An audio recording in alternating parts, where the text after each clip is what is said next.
chơi mua à? Nghe ai chơi?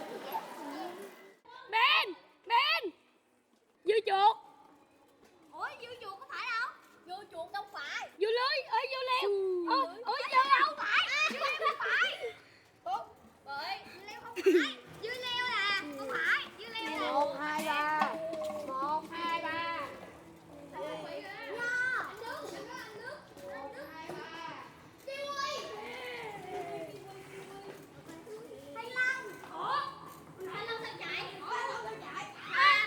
Tao đi làm mày.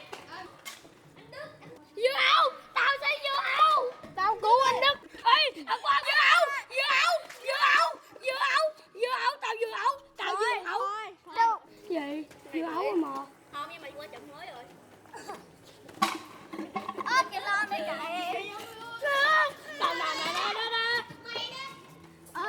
Cái cây là em đâu? Nhờ. Cây em đâu?